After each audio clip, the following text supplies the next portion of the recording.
جس سراؤنڈنگ میں ریز کرتے ہیں that makes a huge different. اور محترمہ آسمہ جہانگیر صاحبہ کی بیٹی ہونا اٹ سیلف بڑے فخر کی بات میرا تو خیال ہے. بہرحال وہی اپنی رائے دیں گی because she was very bold. اللہ تبارک و تعالیٰ ان کو جنت الفردوس میں جگہ دے. She was a very bold. She was human rights activist تھیں. اپنی زندگی کو انہوں نے انسانوں کے لیے گزارا, لوگوں کے. اور آئی ہوپ سو کہ منیزہ جہانگیر جو ہیں وہ بھی اپنی والدہ کی ان کریکٹرسٹکس کو لے کے ضرور چلیں. مگر یقیناً as a journalist she started playing her role.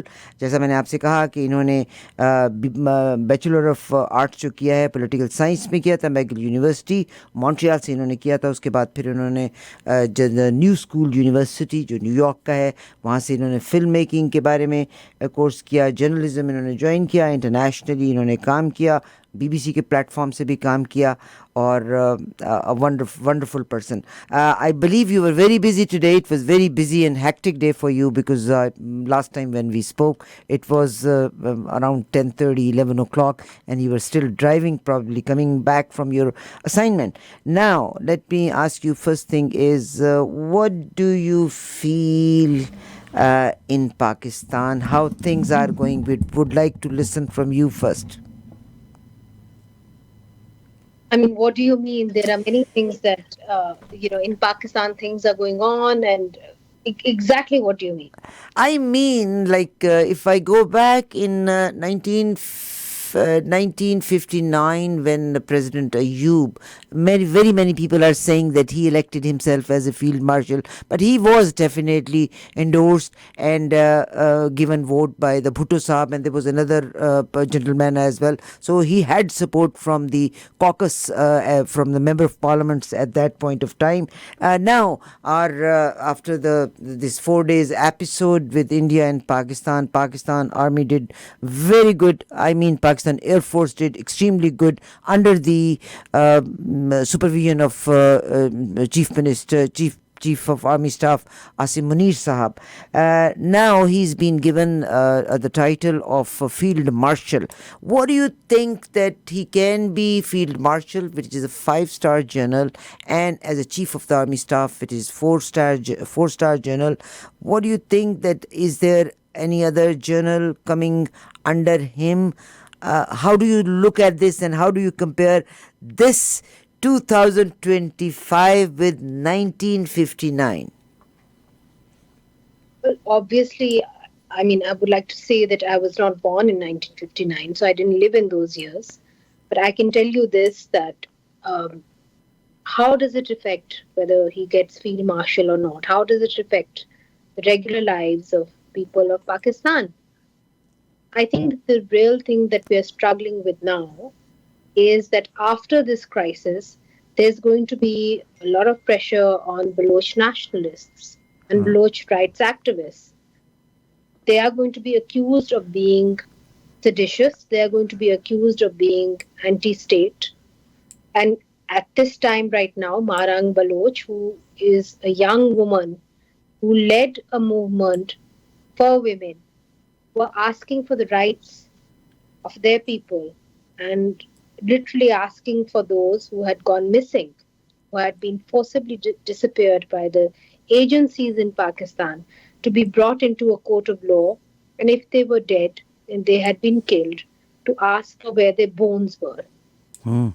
She has been charged for being a proxy of the Indian Army without any evidence, without really any trial, and without any accusations in a court of law. So, what does Field Marshal really mean for the women of Balochistan? Absolutely nothing. And what does Field Marshal mean for a woman like myself, a journalist in Pakistan? Absolutely nothing. It just means that people who were powerful became more powerful, and the people who were weaker became more weaker. And so this is for the consumption of the international media, whether it was Field Marshal or whatever Marshal. And it doesn't matter. What matters is that the people of Pakistan became weaker. And the women of Pakistan, the most marginalized communities of smaller provinces, became weaker. And I think that is something that my mother would have looked at very carefully if she had been here.